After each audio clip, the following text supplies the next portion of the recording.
The Butthole Podcast. Welcome to the Butthole.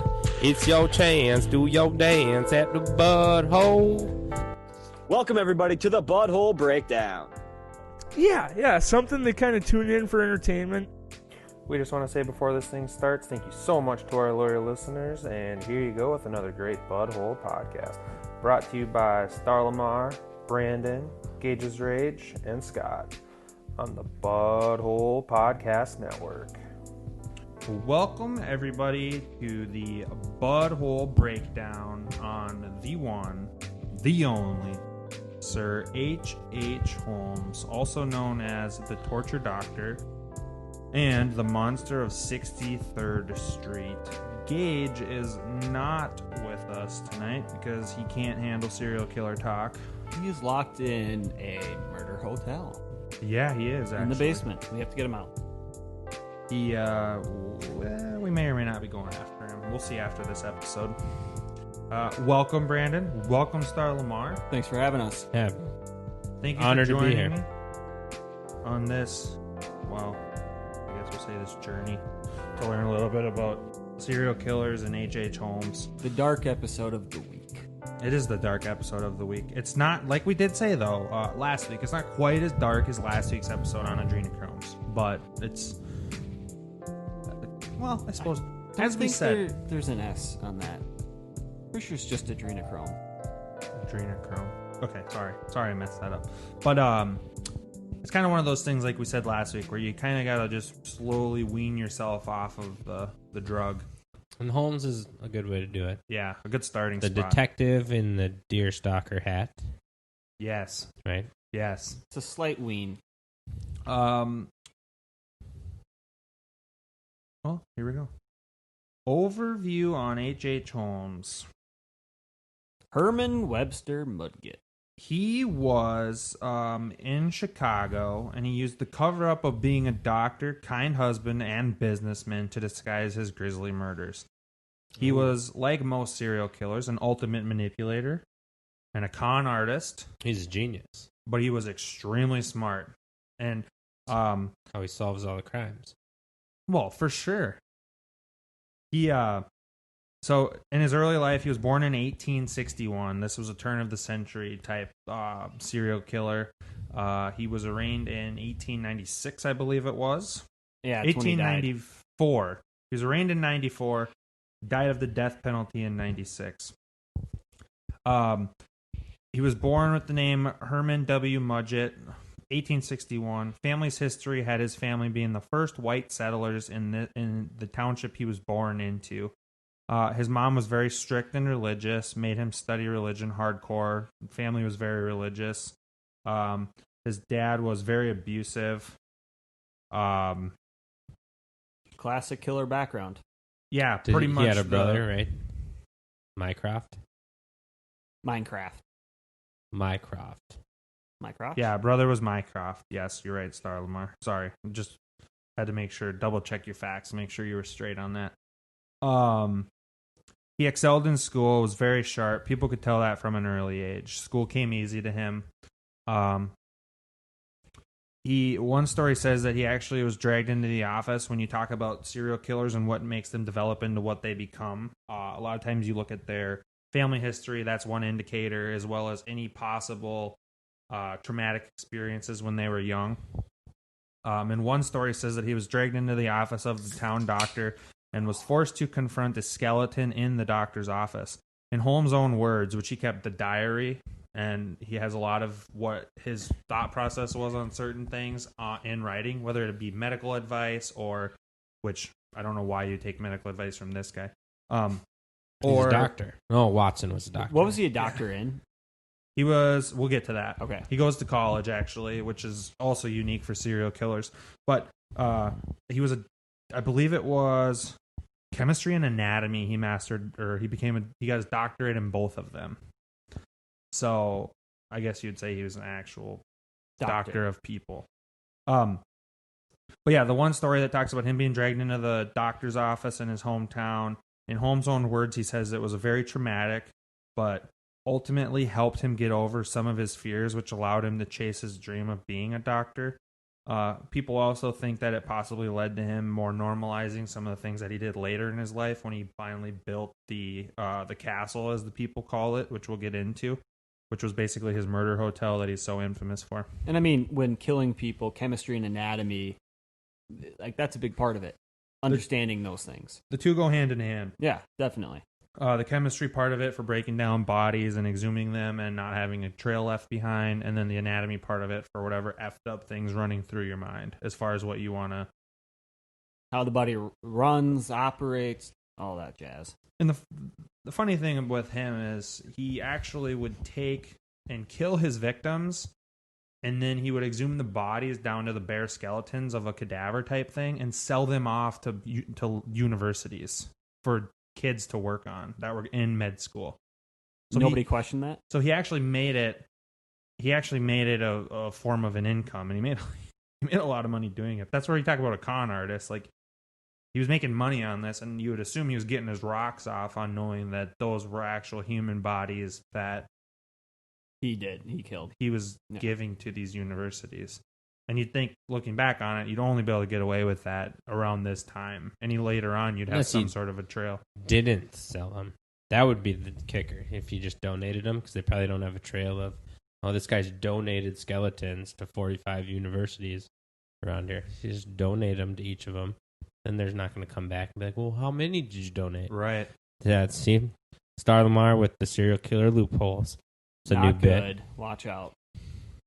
I'm going to be friends with Star Lamar.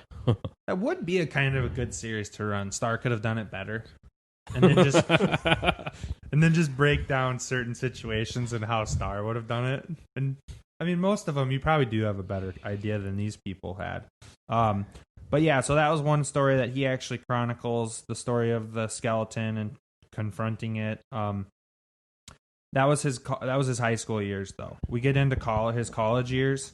He went to Vermont College for 1 year, going to school. Then he ended up transferring to the University of Michigan on September 21st, 1882, where he perfected two of his most natural studies, chemistry and anatomy. Most serial killers don't finish college because they don't have the discipline, meaning the personal discipline to go to school every day, do the homework, the structure that's required in a life. They don't have. Most of them live a life of crazy ups and downs, late nights out, just chaotic lifestyles. Like bipolar. Yeah. So that's one thing that's very unique about H.H. Holmes is that he did have the discipline to finish school. And not only did he finish college, but he actually finished med school, which is to a whole nother degree. Because Bundy finished college too, didn't he? He had like he was a lawyer. Yeah, was he a real lawyer, or did he just pretend to be a lawyer? He was like just a bum lawyer. Basically what would you call it? But I thought he like fudged papers and it was all a fugazi type of thing. Well, I think he actually got his law degree, but I'm not sure that the schooling to require it was actually done legitimately. Was it like you've been wronged in an accident? No, he wasn't one of those lawyers. He was kind of just Better Call Saul. He was kind of more of like a public defense, like a public attorney, like public defense attorney, which is where most people start out because you got to start somewhere to get experience. Yeah. But yeah, so nonetheless, finishes med school. The University of Michigan might have actually prolonged his killings by giving him cadavers to work on while he was in school, so he didn't have the urge to go and find his own. I guess you'd call that possibly scratching the itch. So, 1884, he graduates from med school. After college, he worked as a doctor, drugstore clerk, asylum attendant, and teacher across many states. These life skills made him ready for a true life of crime. When you're talking drugstore clerk, you can be smuggling drugs out of there, working the books however you want. You're talking about an asylum attendant, you're kind of getting an idea the inner workings. Yep. Then you look at obviously being a doctor is what he was or what he went to school for. You got to think that in the 1800s, the asylums, when people went to them, it's not like today where they go there and it's more so a place to keep them and like highly security and secluded, right? They were doing testing on them back then. They were doing electronic, lobotomy, zapping them. I mean, you got to think even in World War II remember what the doctor's name was? the Nazi doctor. Mengele. Yeah. I Yeah. mean, people were alive while he was cutting into their brain. I fully believe that they were doing this in the 1800s too. And they looked at the asylum, I guess you'd call them Not houses, but like the people in them. So you'd say the patients. patients or whatever. They looked at them as lesser people, so they could use them to actually do this type of research, to where they could get an idea for what they're trying to do, as far as the doctors could. So yeah, after college, after he worked some of these jobs all across the United States, some former acquaintances ended up coming after him with accusations of fraud, deceit, and some even death, meaning murder. Okay.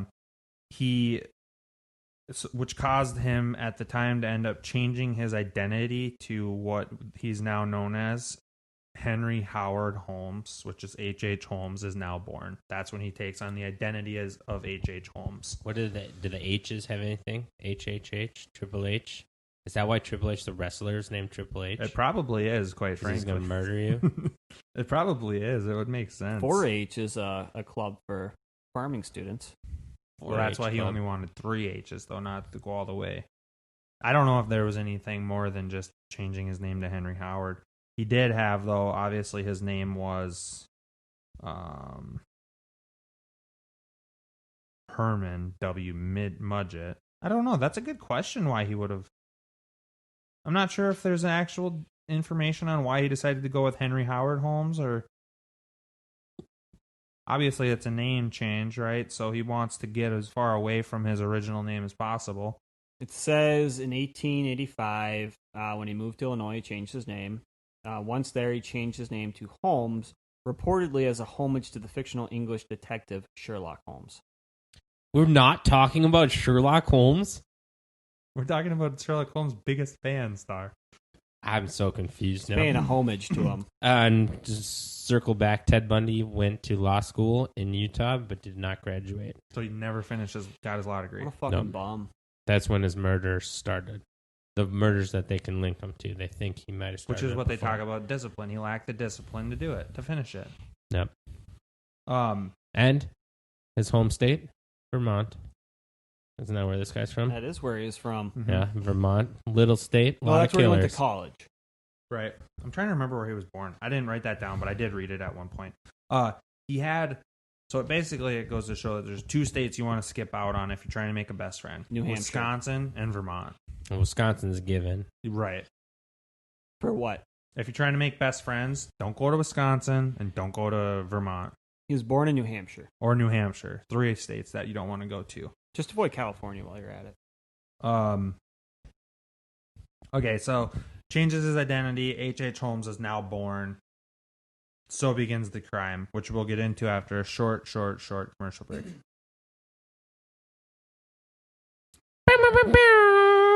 All right, welcome back. Getting back into H.H. Holmes. We're going to take on, he just changed his identity to H.H. Holmes, which is what he's known as by everybody that knows anything about serial killers. And moves to Chicago in 1886. H.H. Holmes comes into a rebuilding city after the fires of 1871. Very, very famous Chicago fires, which I never even heard about until I started researching H.H. Holmes. But Fun fact about that, they call Chicago the second city, not because it's second to New York City as far as size and stature and prominence, but because of the fire and it burnt down. So when it got rebuilt, it is known as the second city. really, that's why they call it that. Yeah. That's kind of cool. The more you know. That's a little symbolism. It's not a Symbolic. shot at Chicago. It's an No ode pun to in its that one history. either. Bop, bop, blocks hot. Which, to think that it burned down 140 years ago, 150 years ago, and it is what it is now as far as the biggest city in the Midwest, it's pretty cool. But it doesn't hurt when you have an absolute genius that builds one of the largest buildings in the area. Well, it's a prime opportunity. Right. City's rebuilding. I mean, it's the 1800s, so everything is starting to grow the way it is. I mean, for him, he got in at the right time. And a lot of times when you come and find out about serial killers and what spawns them, the ones that are the most famous are the ones that had, obviously you got to be smart, but they had the right spot at the right time. And when you talk about Chicago in 1886, 15 years after the fires, it's the absolute perfect storm for somebody like this to come in and conquer the opportunity. You have people coming from all over that leave their lives behind, leave people that would be looking out for them behind to move to this city for job opportunities because it's the Chicago World Fair. A lot of new job opportunities, big time opportunities as far as school goes, jobs go. Industrial everything. Revolution is on fire right now. Yep. Again, no pun intended. Which is why I say it's the perfect opportunity for driven individuals 15 years after the Chicago fires. Side note, Holmes drew his inspiration from Edgar Allan Poe, as well as at the time Jack the Ripper was going on in London, which that news at the time was just making its way to the United States.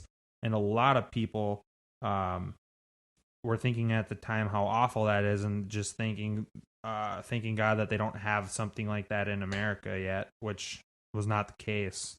This was the dawn of America's Jack the Ripper and H.H. Holmes.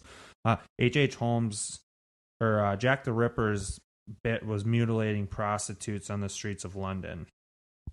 What H.H. Holmes was more into, especially before he built his eventual murder hotel, he worked at a drugstore immediately after he arrived in Chicago. Makes sense. He had worked in one across many states.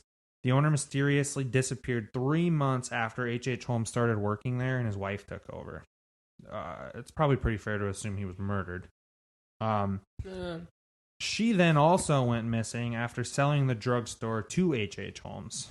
So she ended up selling it to him, and then she went missing. Bad luck for the family.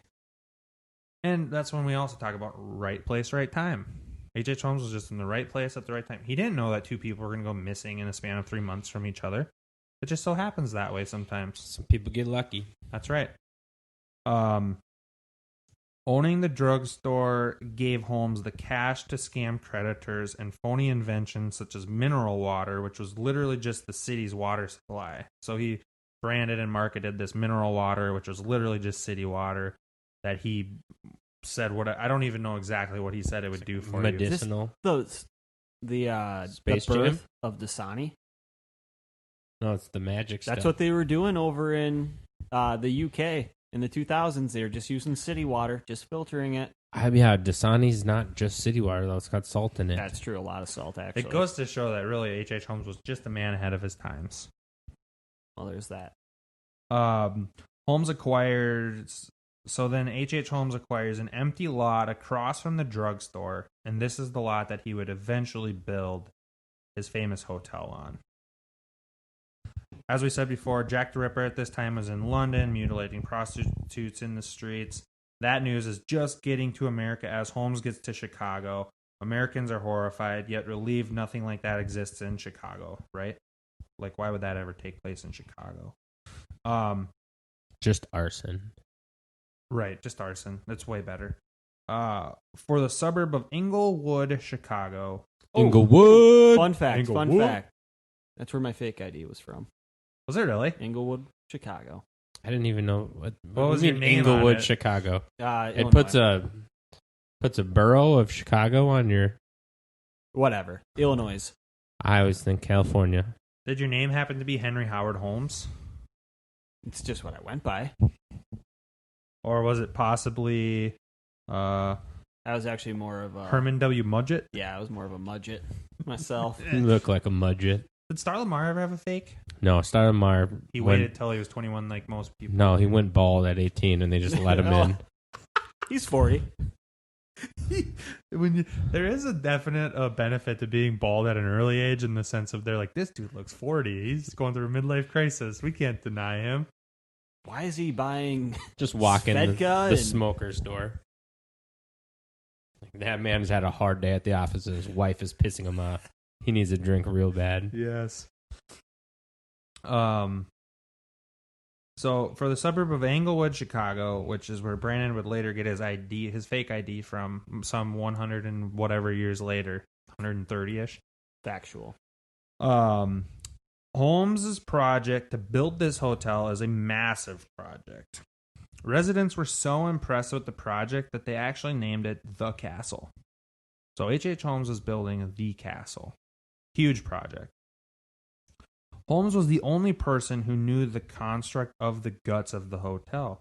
He would hire a mason to put in a wall and then fire them immediately after doing it. He would get stairs half built and then fire the labor crew. He would come up with reasons like them being inept and they're not working fast enough, and some of them he wouldn't even pay. He would just hire them to do the work and then not pay them. Everyone knows that he did it not for those reasons, but more so because he didn't want them to know more than they needed to. He wanted to be the one with the full plan to the place, nobody else. It's like the conspiracy around the Denver airport. They had 3 or 4 different contractors working on it. They'd all get fired at certain points, so nobody knows the full blueprints of what's going on. And from H.H. Holmes' perspective, he was definitely a smart enough person to draw up an architectural plan for a building. And then have them build it. And with no building codes, I mean, you can get away with just about anything. It was a lot more lax back then than it would have been now, clearly. For sure. One thing during the construction of the castle or the murder hotel that he did have was he had a vault room that he put a huge bank vault in while the building was in the beginning stages of being built, and then he built a room around the vault. He bought this bank vault on credit and then refused to pay for it, and the bank told him that they would come to repossess it if they were going to come to repossess it because he hadn't paid for it. He told them that if they damaged his building in any way while doing it, he was going to sue them for all they're worth. That's the type of con artist that he is, or was. And it worked. Right. And it got the job done. How the hell are they going to get that thing out of there without ripping a wall out? They're not. The bottom level of the building... So when construction completes, the bottom level of this building had a pharmacy, barbershop, blacksmith, restaurant, among a few other shops. Behind the innocent facade of a Gothic. Just butchered that whole thing. Just start over. Behind this innocent facade was a Gothic house of horrors designed by the mind of a monster. I'm reading through your Spark Notes here, Mm-hmm. and you spelled them wrong the same way almost every time. HTEM.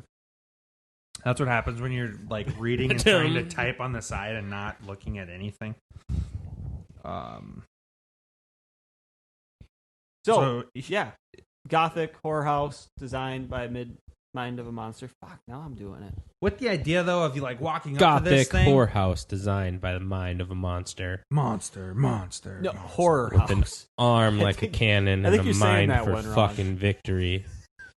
This is the thing though. In that time, you walk up to this thing and you're like, holy hell, this looks like sweet. We got a blacksmith shop, barber shop, restaurant. We got a hotel in the back, so if we get too hammered at the restaurant, we can go stay in the hotel, which is the worst idea, but you could do it. So now we get into the hotel part of it, which the third floor had rented rooms, legitimate offices, and Holmes' own bedroom. The third floor was legit. The second floor, however, had 35 rooms, with most of them designed for murder and gore. There was trapdoors, false ceilings, peepholes, all sorts of things for him to keep an eye on his potential victims. And then at some point, scare them. Or at night, you would pull false walls so they would go to walk down a hallway. That'd be a blind hallway while he was trying to capture them. The ingenuity that would have to go into that is absurd for the 1800s. There's actual depictions that will show too, like he had I'll get into it. He would use it for disorienting unsuspecting victims who were young, unattached women from the World Fair, which was going on in Chicago at that time, and it had many staircases and doorways that led to nowhere, which he would pull at night or whenever to scare his victims, and eventually he would take them and then throw them down a chute to the basement of the castle. In the basement of the castle, Holmes had the most terrifying rooms. It resembled a medieval torture dungeon. It had acid vats, quicklime pits, a crematorium designed as a glass-bending furnace, those were Holmes' favorite methods of immediate body disposal, which comes back to his chemistry background, knowing how to get rid of a body fast, as well as covering it up with the look of making it a glass furnace. Like, what's an acid vat? So an acid vat, look it up, but it's basically just a big, for lack of a better term, cauldron that you could dump a body into full of acid, and it would break it down super fast. When I pull it up, it gives me the Vat of Acid episode of Rick and Morty, season 4, episode 8. That's a great one. That's a good episode. Stupid idea, the vat of acid. Or as you try and see, look at the vat of acid on. That's the only thing that pops up on Breaking Bad, right? They try and do it in a bathtub, and it melts through the floor. Episode, whatever it is, one of the first two. Yep. Yeah. Yep. But it's basically just a bunch of acid you could dump a body into, and it will break it down immediately. Gotcha. Which I don't see how that doesn't draw a red flag the second you get down there from a police perspective. If there's not something else that creeps you out. Did the police go down there? Eventually. Okay. Holmes had one of his worst torture chambers that he had down there. He had what he would call an elasticity device, which he claimed was to turn people into giants. But it would quite literally rip your limbs right out of your sockets. He would tie it up. He would tie each of your limbs up with a rope and basically try and pull your body to where he would try and turn you into a giant, which would literally just rip your limbs right out of the sockets with rope and... For a smart man, it's a pretty dumb idea. It's just a straight torture device. He didn't want it. Saw. Yeah. He didn't use it because he wanted to turn people into giants. He wanted to literally torture them. He had a full-on surgery table in the dungeon also. He would actually clean and assemble the bones of people and then sell them to local colleges as cadavers for research and medical school and whatnot. So the thing that got his rocks off was young women that would come to the city unattached. He would end up trapping them, sending them down the chute to his basement of his castle, and torture them until they died. And once they died, he would either turn the cadaver into, or he would turn them into a cadaver and ship them off to a local medical school, or he would just burn the bodies, whether it be chemistry or a big furnace that he had. Yeah, whatever. When he was actually arraigned on 1894, he was arraigned after police found bodies in his hotel. The one thing I didn't quite get was what exactly tipped them off to it, but they did end up going... The fact that everyone went missing that went to his hotel. Which could be. But what ended up happening was they went down into the basement, and that's when they found... looking for him. That's when they found what they found. The thing is, there's so many things I would assume in 1894 that you could get away with that you could never have even gotten away with 30 years later. As far as logging people staying there, communication would have been a lot better. As far as people may know who's there more so. So it was a perfect storm at a perfect time. And that's when you talk about his body count itself. It leads to Holmes himself actually confessed to 27 murders, but the number of actual victims is thought to be more around the mark of, believe it or not, 200. Jiminy crickets. How long did he have the hotel for? He 76 to 94? No, he moved to Chicago in 86. Would have had the God, he would have only had it for 6 years, but 6 years is a shit ton of time. I looked it up. The telephone was invented in 1876. So that means even at this point, it's not like it was a common product for everybody. Not at all. Yeah, I don't see, at least in my notes, I didn't have a date of when the actual construction of the hotel was done, but it did say that he moved to Chicago in 1886, and he had the drugstore within 6 months, so he would have had it at the latest in 87, and he ended up getting arraigned in 1894, so 7-ish years he would have had it. 92. Was completed in 1892. So 2 years. And by about 100 bodies a year. The police would be exploring the winding passages while Holmes sat behind bars. Is that castle still standing? I highly, highly doubt it. There's not a tourism going on there. I would never go there for tours. I think it would be awesome if they could show you like how everything worked. Could you just imagine though how deep and dark and airy the feeling in that place would be? Like terrible. the air, I mean, the air ghosts. alone. Yeah. 1938, it was torn down. So it did stand for almost 40 years after. Yeah. He is, from an actual body count perspective, one of the most famous serial killers. And that's why when you go from an Ed Gein to this, it's quite different. As far as just the... Partially, we How didn't get into large what his he effect did, is. but As far as what H.H. like- Holmes really did. yeah, like With each Vat of disturbing. acids. Yeah, I mean, we knew what it was, but like Ed Gein's was on a personal level. I mean, it was very Nipple disturbing. belts. Nipple belts. It was vaginal, dismemberment. I mean, it was digging up graves. I mean, they're both gross. Skins built to make it yourself into a woman. H.H. Holmes, though, maybe we could at some point if we really deep dive H.H. Holmes and what he really got into, which he's just as disturbing in every way as Ed Gein. Okay, it's just when you don't have a body, Right. It's just it's different. to him. To H.H. Holmes, he was much more calculated about it, and I He don't. was smart. Yeah. He was smart compared to Gein. And they talk about Gein being more of the product killer where he wanted that body dead. I would assume based on H.H. Holmes, what I've heard about him and his torture chamber in the basement, he was a process killer. Yeah. He was much more about the actual process of the death than anything else.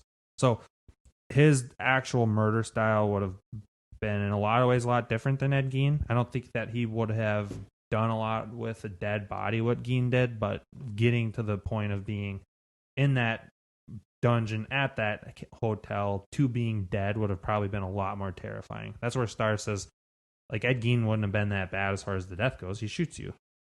And that was it. But This, you're I feel getting like, would have been a lot dismembered, more- pulled apart. Yeah. A lot more You're gory. getting played with. Yeah. You're a toy. And if you're anything like me and you'd rather watch this take place on the big screen than hear Scott talk about it and mispronounce the word Gothic, Martin Scorsese is actually in talks of directing what was started out as a movie called The Devil in the White City, starring his main man Leonardo DiCaprio. Rumor has it Hulu picked it up for a series now instead. So there may be a new Hulu series directed by Scorsese starring DiCaprio as Dr. H.H. Holmes. I personally Look feel forward like, to that. Yeah, you could make a hell of a good... It'd be dark and twisted. But I feel like And you it's could DiCaprio and Scorsese, Yeah. the Wolf of Wall Street crew. Yeah. I feel like you could make a hell of a TV series out of that. So I think the age-old question is, how would Starr do it better? I'd have to watch this movie first because that all sounds extremely wicked. And in order for me to do it better, I need to know exactly what he did. The thing about the murders back in like the 1800s is just imagine the amount of stuff that somebody could have gotten away with. Now you can't get away with a speeding ticket. You know what I mean? You're speeding. Even if and cops you're aren't caught. around, you can get them off of cameras. Yeah. But back then, anything, like, you could fudge the records, selling the cadavers. There's probably no record of who he sold them to or he donated or whatever. I mean, just the sheer unknowing. The telephone was barely a thing. News was spread through. TV wasn't around. It was just radio. Was radio even invented by that point? Probably. No, I don't think it would have been. Or it would have been not something that was common. So almost the fucking Pony Express. I mean, just imagine the amount of people that got away with killing back in the day. Oh, yeah. The serial killers that were probably out there that you never will ever know about. There's ones active today that you'll never hear about. Oh, Because exactly. there is active serial killers today. I think there's probably, I think they said based on the numbers, probably about 6 active serial killers in the United States today. Mid 1890s was radio. Could have been what got him caught. Could have. But I mean, that would have been just the beginning of it. So do you think it would have been broadcasted far enough for that? I don't know. Well, someone's looking for someone. It could They be. went missing. They radioed to Chicago, and they're like, they were staying at this hotel. Who knows? A lot of missing people on milk jugs. Yeah. I don't think it's super popular to say this, but I'm going to say it anyways because I need to get it off my chest. I think of all the serial killers that I've looked into and heard about and read about and looked whatever, he's probably one of my favorite. Just from the aspect of he's so unique, and he actually finished medical school, and he had the smarts to be an actual good doctor, but he was just such a twisted person.